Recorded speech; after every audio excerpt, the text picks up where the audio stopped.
Today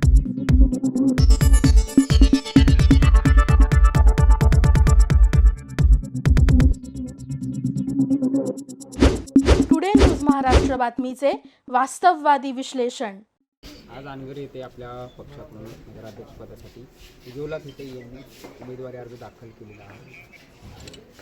60 वर्षानंतर पहिल्यांदा अनगर या गावामध्ये लोकशाहीचा उदय झाला। 60 वर्ष दंडेलशाही आणि झुंडशाहीच्या जोरावर लोकशाही मार्गाने ग्रामपंचायतीला सुद्धा उमेदवारी अर्ज भरू दिले जात नव्हते, म्हणून अनगरची ग्रामपंचायत जी आता नगरपंचायत झाली आहे ती मागच्या 60 वर्षापासून बिनविरोध होत होती। लोकशाहीचा गळा त्या ठिकाणी दाबण्यात येत होता, प्रचंड मुस्कटदाबी होती। उज्ज्वला थिटे या रणरागिणीने, जिनं खऱ्या अर्थानं वाघिणीचं दूध पिलेलं आहे, तिने आज गनिमी काव्यानं म्हणजे पहाटे 5 वाजता एकट्यानं जाऊन फक्त स्वतःच्या मुलाला बरोबर घेतलं आणि एकट्याने त्या अनगरमध्ये जाऊन नगरपंचायतीचं कार्यालय गाठलं। त्याच्यानंतर त्यांनी 112 नंबरला फोन केला आणि मग पोलीस यंत्रणा सगळी त्या ठिकाणी आली। अक्षरशः अनगरमध्ये उमेदवारी अर्ज भरणाऱ्या उमेदवाराच्या करता AK-47 घेतलेले 10-12 पोलीस जवान, स्टेनगन घेतलेले 5-25 पोलीस, एवढी सुरक्षा उज्ज्वला थिटे यांचा अर्ज सुरक्षितपणे भरला जावा याच्याकरता पुरवावी लागली। याच्यावरून राजन पाटील यांचा किती जंगल राज या मोहोळ तालुक्यावर मागच्या 50 वर्षापासून होतं याचा विचार केला पाहिजे।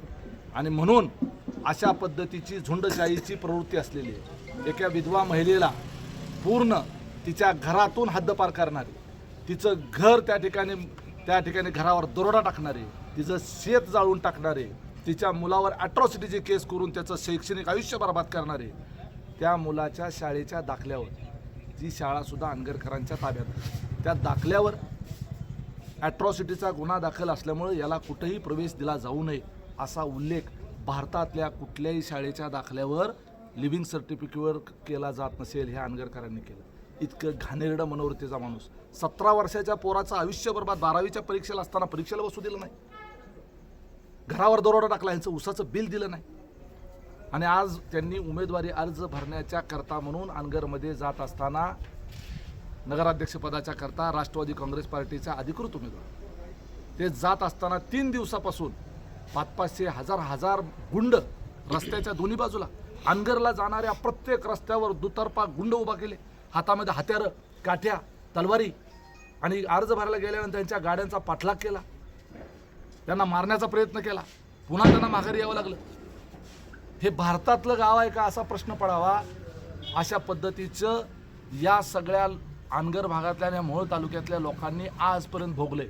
म्हणून विधानसभेच्या निवडणुकीमध्ये लोकांनी परिवर्तन केलं। चिन्ह कुठलं, उमेदवार कुठला पक्षाचा, काही लोकांना घेणं देणं नाही आहे। लोकांना अनगरकर नको आहेत, कंटाळलेत लोक यांच्या दहशतीला, यांच्या अत्याचाराला। किती मुलींचं महिलांचं आयुष्य बर्बाद केलेलं आहे याची कल्पना सुद्धा येणार नाही। कितीतरी अशा महिला मुली आहेत ज्यांचं आयुष्य बर्बाद झालं, त्या बोलू शकलेल्या नाही आहेत। आम्हाला माहीत आहे, इथल्या नागरिकांना माहीत आहे त्यांची कार्यपद्धती जी आहे ती कशा पद्धतीची आहे। राज्याचे कृषी मंत्र्यांच्या बरोबर पाहणी करायला गेल्यानंतर, मी जिल्हाध्यक्ष म्हणून बरोबर आहे, माझ्या पक्षाचे कृषी मंत्री पाहणी करायला यांच्या गावात गेल्यानंतर कृषी मंत्र्यांच्या उपस्थितीमध्ये माझ्यावर सुद्धा हल्ला करण्याचा प्रयत्न केला।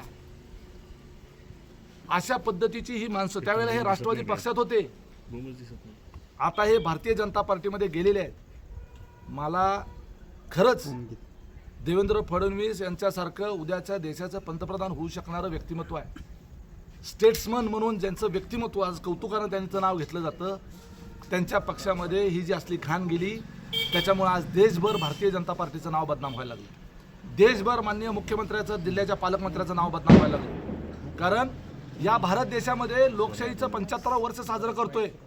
भारतीय जनता पार्टीच्या बाबतीमध्ये निवडणुकीच्या संदर्भाने वेगवेगळे आरोप केले जातात, पण ते निवडणुका खेळतात, लोकशाही मार्गाने निवडणुका लढवतात, विरोधकांना सुद्धा लढवू देतात।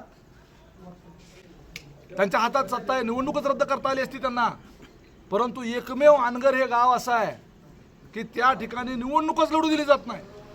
असं निवडणूक लढवण्याच्या करता म्हणजे एखाद्या नागरिकाचा मूलभूत अधिकार म्हणजे लोकशाहीचा आत्माच त्या ठिकाणी संपवण्याचं काम त्या अनगरमध्ये मागच्या 60 वर्षापासून होत होतं. आज या उज्ज्वला ताई थिटे यांनी धाडस दाखवलं.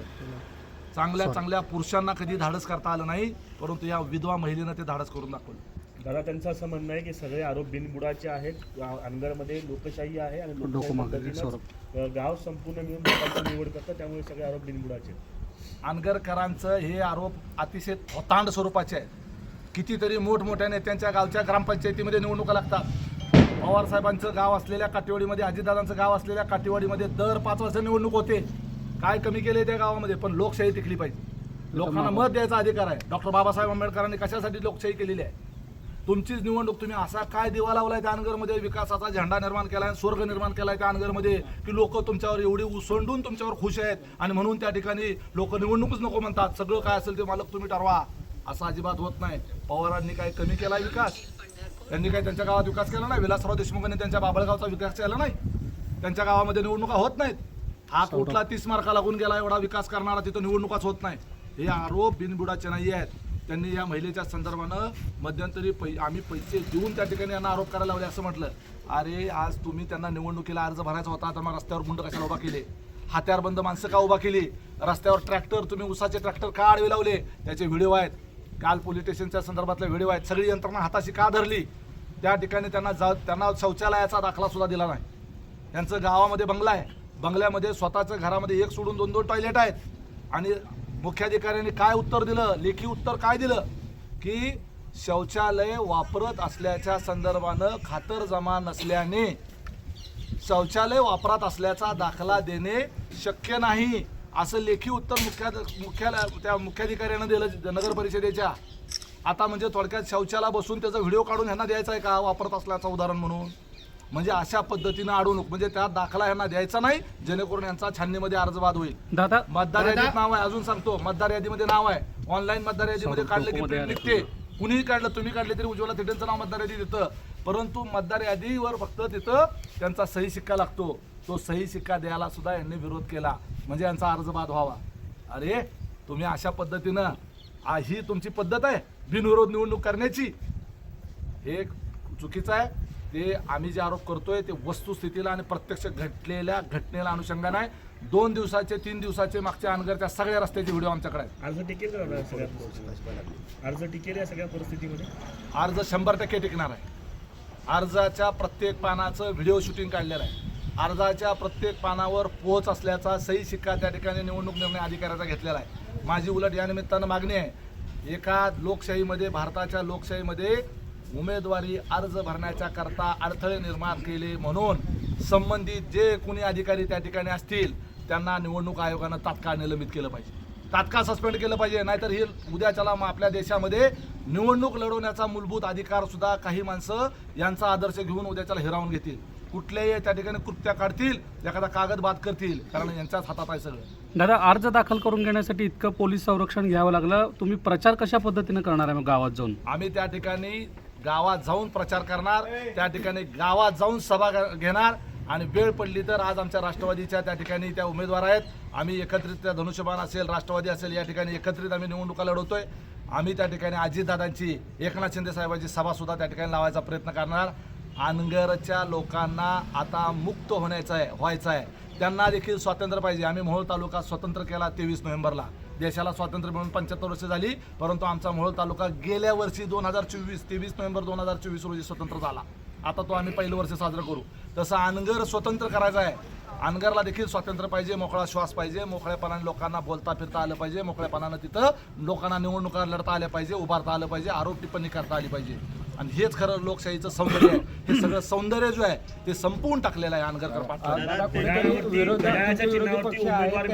नगरसेवक पदाची ऑफर दिलेली आहे. फक्त नगराध्यक्ष पदाचा उमेदवारी अर्ज आहे तो मागे घ्यावा अशी मागणी. त्यांनी सगळ्या प्रकारच्या ऑफर दिल्या.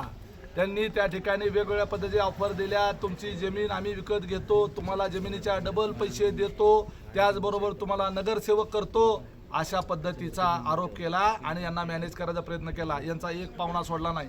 यांच्या आईपासून, बहिणीपासून, भाऊजीपासून, चुलत्यापासून, नातवापासून अनेक लोकांना यांच्यावर त्या ठिकाणी दबाव आणण्याचा प्रयत्न केला. काल रात्रीपर्यंत त्यांच्यावर दबाव आणण्याचा प्रयत्न केला गेला. परंतु ह्या दबावाला बळी पडल्या नाहीत. उलट काल यांचा गाडीचा पाठलाग करणाऱ्यांच्यावर ह्या स्वतःच धावून गेल्या आणि ते पळपुटे यांना भिवून पळून गेले. ही परिस्थिती आली. त्यामुळं यांना नगराध्यक्ष व्हायचं आहे. अहो, नगराध्यक्षचं पहिल्यांदा नगरपंचायत झाल्यानंतर गावचं नगराध्यक्षपद एखाद्या गरीब घरातल्या महिलेला दिलं असतं तर चाललं नसतं का? सगळं मलाच पाहिजे. नगराध्यक्षपद सुनेला, ज्या वेळेला सभापतीपद येतं पोराला, आमदारकी मला स्वतःला, झेडपीचं अध्यक्षपद आलं मला. या पद्धतीनं सगळं मला आणि माझ्या कुटुंबाला, अशा पद्धतीचा हा ओरबडून खाणारा माणूस आहे. आणि ते उज्ज्वला थिटेंनी त्याला घड्याळाच्या सडक उत्तर चिन्हावरती जिल्ह्यात उमेदवार मिळत नाहीत आणि त्या वैफल्यातून सगळे उमेश पाटील आरोप करतात अशी टीका त्यांनी केली. मोहोळमध्ये पण त्यांना उमेदवार मिळालेला नाही. एक लक्षात घ्या, प्रत्येक निवडणुकीची एक स्ट्रॅटेजी असते आणि त्या स्ट्रॅटेजीनुसार आम्ही काम करतो.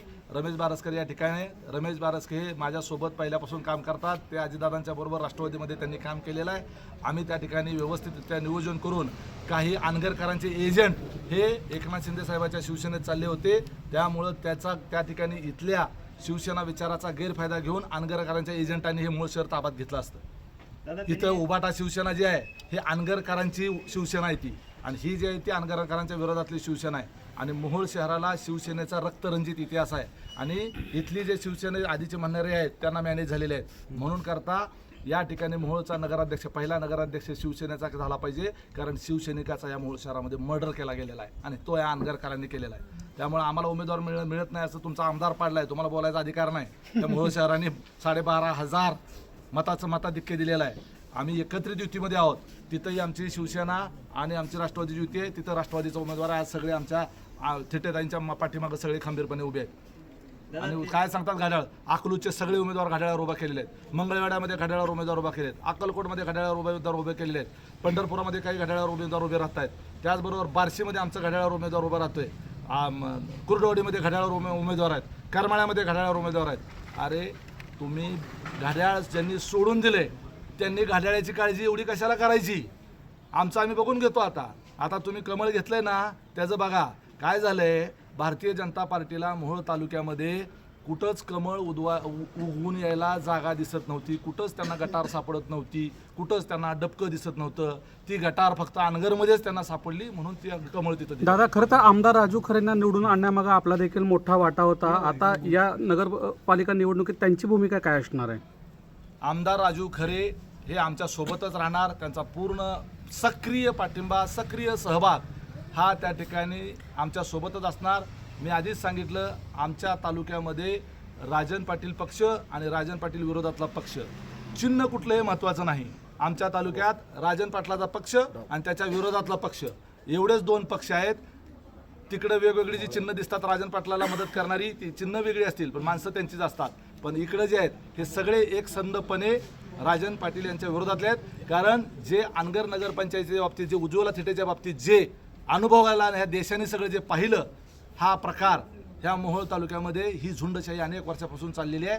ती पहिल्यांदा आम्हाला बाहेर काढायची आहे. मग पक्ष पार्टी काय असेल ते आम्ही दुरुस्त करू. दादा, त्यांनी अशी टीका केलेली आहे राजन पाटलांनी की राष्ट्रवादी काँग्रेस पक्ष आणि पक्षाचे नेते हे वैफल्यग्रस्त झालेले आहेत, म्हणून त्यांनी बाहेरून पार्सल आणून इथं निवडणूक लादलेली आहे, मात्र जनता त्यांना हिशोब दाखवेल. उज्ज्वला थिटे या अनगरच्या रहिवासी आहेत, अनगरच्या मतदार आहेत. उज्ज्वला थिटे यांचं घर त्या अनगरमध्ये आहे. उज्ज्वला थिटे यांची 30 एकर जमीन त्या अनगरमध्ये आहे. नवरा वारल्यानंतर स्वतः कष्ट शेतामध्ये स्वतःच्या मुलाला घेऊन त्या गावात शेती करत होत्या आणि तिथंच राहत होत्या. ह्या सोलापूरसारख्या शहरामध्ये लहानाच्या मोठ्या झाल्या, लग्न झालं म्हणून झाल्यानंतर खेडेगावात आल्या. नवरा मेला तरी त्यांनी ते आपलं गाव सोडलं नाही. अनगर हे माझंच गाव आहे म्हणून सगळं कुटुंब सोडून गेलं, परंतु त्या एकट्या तिथं मुलासोबत तिथं राहिल्या. परंतु या अनगरकरांनी त्यांना त्या गावातून विस्थापित केलं, त्यांच्या घरावर दगड टाकला, मुलाला त्या ठिकाणी बाहेर काढलं, शेती त्यांची जाळून टाकली, मोटरी पळवून नेल्या आणि त्यांचं ऊसाचं बिल देखील दिलं नाही. त्यांना पुण्याला जाऊन धुणं भांडी करायची वेळ आली. राजन पाटील असं म्हणतायत की माझ्यावरती लाख टीका करा, परंतु माझ्या गावावरती टीका केलेली मला खपणार नाही. अनगर ही गटार नसून ही गंगा आहे. का दादागिरी काय? जर माझ्या गावावरती टीका केली तर दादागिरी काय असते आम्ही दाखवू. ते स्वतःच म्हणतात आमचा अण्णावाज गुंड आहे. स्वतः झुंडशाहीची अभिमान बाळगणारा हा नेता.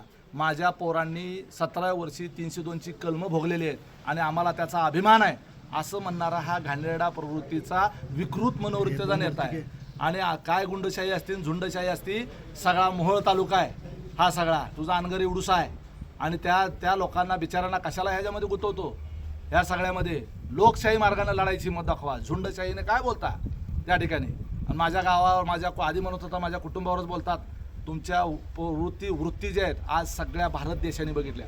Times of India, Indian express, आज सगळ्या नॅशनल चॅनलवर सगळीकडे उज्ज्वला थिटे हे विषय चाललेला आहे. आणि हे आपल्या महाराष्ट्रात हे घडतंय हे. आणि आनगरकर पाटील हे किती मोठे गुंड आहेत, नुसते आडनावाचे गुंड नाही, ते खरेखुरेच गुंड आहेत.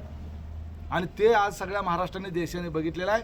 त्यामुळं तुमच्यामुळं अनगर बदनाम होतंय. अनगरची लोक वाईट नाही आहेत, अनगरची माणसं वाईट नाही आहेत, अनगरची जनता वाईट नाही आहे. तुमच्या या घाणेरड्या वृत्तीमुळं, तुमच्या झुंडशाहीमुळं, तुमच्या जंगल राज आणि गुंडा राजमुळं अनगर बदनाम होतं. एवढं लक्षात गावात एकोपा राहायला पाहिजे, गाव पेटू नये असं सांगणारे आर पाटील सारखे नेते ज्या पक्षात होते त्या पक्षातले नेते आता गाव पेटवण्यासाठी निघाले ना. राज्यभरात हेच सुरू आहे अशा पद्धतीची टीका एक प्रकारे अजित पवारांचं नाव न घेता त्यांनी. अहो, ज्या आर पाटलांचं तुम्ही नाव घेता त्या आर पाटील हे तासगाव मधले अंजनी गावचे आहेत. आणि त्यांच्या त्या गावामध्ये सुद्धा दर 5 वर्षांना निवडणूक होते.